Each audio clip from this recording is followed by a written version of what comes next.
Hello, ഇന്ന് ഞാനിവിടെ വളരെ സിമ്പിളായിട്ടുള്ള ഒരു മട്ടൺ സ്റ്റൂ ആണ് കേട്ടോ ഉണ്ടാക്കിയെടുക്കുന്നത്. എല്ലാവർക്കും ഉണ്ടാക്കാൻ പറ്റുന്ന രീതിയിലാണ് കേട്ടോ. നല്ല ടേസ്റ്റാണ് കേട്ടോ ഇത് കഴിക്കാനായിട്ട്.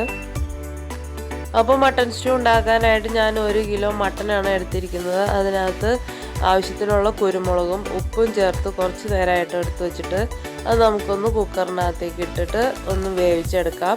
ഒരു 4-5 വിസിൽ വരുന്നത് വരെ നമുക്കൊന്ന് വേവിക്കാം.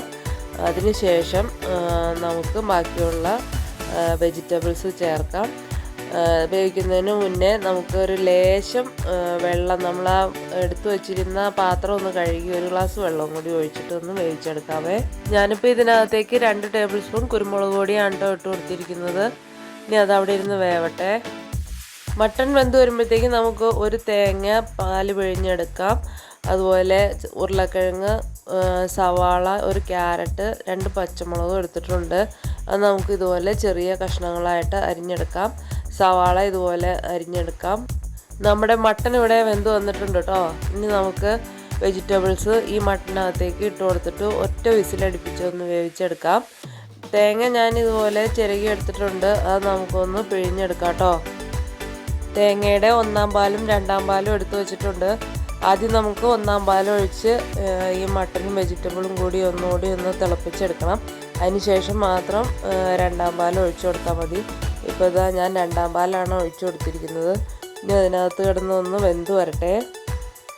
ഇനി നമുക്ക് കറിയിൽ നെയ്യ് ഉപയോഗിച്ച് ഒന്ന് വറുത്ത് ഇടാനായിട്ട് ബേ ലീഫും പെരുംജീരകവും 2-3 ഏലക്കായും ഗ്രാമ്പും കറുകപ്പട്ടയും എടുത്തു വെച്ചിട്ടുണ്ട്. അതുകൂടാതെ കുറച്ച് കിസ്മസും അണ്ടിപ്പരിപ്പും എടുത്തു വെച്ചിട്ടുണ്ട്. അത് നമുക്ക് നെയ്യിനകത്തൊന്ന് വറുത്തിട്ട് ഇതിനകത്തേക്ക് ഇട്ട് കൊടുക്കാം. ഇപ്പോൾ ഇതാ നല്ല പോലെ തിളച്ച് വന്നിട്ടുണ്ട്. ഇനി നമുക്ക് 1-ാം പാൽ ഇതിനകത്തേക്ക് ഒഴിച്ചു കൊടുക്കാം. തീ കുറച്ചിട്ട് ഇനി ഒന്ന് ഇളക്കി കൊടുത്തുകൊണ്ടിരിക്കാം, തിളപ്പിക്കരുത്. ഈ ഒരു സമയത്ത് നമുക്ക് കുറച്ച്, അതായത് ഒരു 1.5 ടീസ്പൂൺ ഗരം മസാലയും 1 ടീസ്പൂൺ കുരുമുളക് പൊടിയും കൂടി ഇതിനകത്തേക്ക് ഇട്ട് കൊടുക്കുന്നുണ്ട് കേട്ടോ. എന്നിട്ട് നമുക്കിത് നല്ലപോലെ ഒന്ന് മിക്സ് ചെയ്തെടുക്കാം. അതുകൂടാതെ ഒരു 5-8 അശ്വണ്ടി പരിപ്പ് മിക്സിയുടെ ജാറിലിട്ടിട്ട് ലേശം വെള്ളം കൂടി ഒഴിച്ചൊന്ന് അരച്ചിട്ട് ഇതിനകത്തേക്ക് ഒഴിച്ചു കൊടുക്കുന്നുണ്ട് കേട്ടോ. അപ്പോൾ നമ്മുടെ കറിക്ക് നല്ല കൊഴുപ്പുണ്ടാവും. ഇനി നമുക്ക് നെയ്യ് ഒഴിച്ച് ഈ അണ്ടിപ്പരിപ്പും കിസ്മസും എല്ലാം കൂടി ഒന്ന് വറുത്തിട്ട് ഇതിനകത്തേക്ക് ഇട്ട് കൊടുക്കാം. അതിനായിട്ട് ഞാനിപ്പോൾ ഒരു പാൻ ചൂടായപ്പോൾ നെയ്യ് ഒഴിച്ചു കൊടുത്തിട്ടുണ്ട്. അതൊന്ന് ചൂടായി വരുമ്പോൾ നമുക്ക് ഇതൊന്ന് വറുത്ത് ഇതിനകത്തേക്ക് ഇട്ട് കൊടുക്കാം. ആദ്യം തന്നെ കിസ്മസും അണ്ടിപ്പരിപ്പും വറുത്തെടുക്കാം.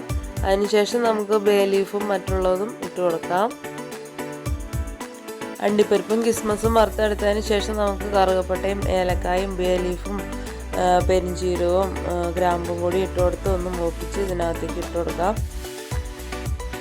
ഇനി നമുക്ക് നമ്മൾ മൂപ്പിച്ചത് നമ്മുടെ കറിയിലേക്ക് ഇട്ട് കൊടുക്കാം. നല്ല മണമൊക്കെ വരുന്നുണ്ട്. നല്ല ടേസ്റ്റാണ് കേട്ടോ ഇത് കഴിക്കാനായിട്ട്, വെറുതെ പറയണല്ല. ഇനി ഇതെല്ലാം കൂടി ഒന്ന് നല്ല പോലെ മിക്സ് ചെയ്തെടുക്കാം. അതിനുശേഷം നമുക്ക് കുറച്ച് മല്ലിയിലയും കൂടി ഇതിനകത്തേക്ക് ഇട്ട് കൊടുക്കാം കേട്ടോ. ഇത് കുറച്ച് നേരം ഇരിക്കുന്തോറും കുറച്ചുകൂടി ഒന്ന് കൊഴുത്ത് കിട്ടും. അപ്പോൾ നല്ല കൊഴുപ്പായിട്ടിരിക്കും ചാറ്. ഇപ്പോൾ ഇതാ നമ്മുടെ അടിപൊളി മട്ടൺ സ്റ്റൂ ഇവിടെ റെഡി ആയിട്ടുണ്ട്. ഇനി നമുക്കൊരു പാത്രത്തിലേക്ക് മാറ്റി വയ്ക്കാം. നല്ല രുചിയാണ് കേട്ടോ ഇത് കഴിക്കാനായിട്ട്. നല്ല നാച്ചുറലായിട്ട് തന്നെയാണ് ഉണ്ടാക്കിയിരിക്കുന്നത്. ഇനി നമുക്കിത് അപ്പത്തിൻ്റെ കൂടെയോ ബ്രെഡിൻ്റെ കൂടെയോ ചപ്പാത്തിയുടെ കൂടെയോ എന്തിൻ്റെ കൂടെ വേണമെങ്കിലും കഴിക്കാം കേട്ടോ. നമ്മൾ കഴിച്ചുകൊണ്ടേ ഇരിക്കും, അത്രയ്ക്ക് ടേസ്റ്റാണ് അത് കഴിക്കാനായിട്ട്. അപ്പോൾ എൻ്റെ വീഡിയോ എല്ലാവർക്കും ഇഷ്ടമായെന്ന് വിചാരിക്കുന്നു. എൻ്റെ ചാനൽ ആദ്യമായി കാണുന്നവരാണെങ്കിൽ ഒന്ന് സബ്സ്ക്രൈബ് ചെയ്തേക്കണേ. അതുപോലെ വീഡിയോ ഇഷ്ടമായി ലൈക്ക് ചെയ്യാനും മറക്കല്ലേ. നല്ലൊരു വീഡിയോയുമായി വീണ്ടും കാണാം. അതുവരേക്കും ബായ്.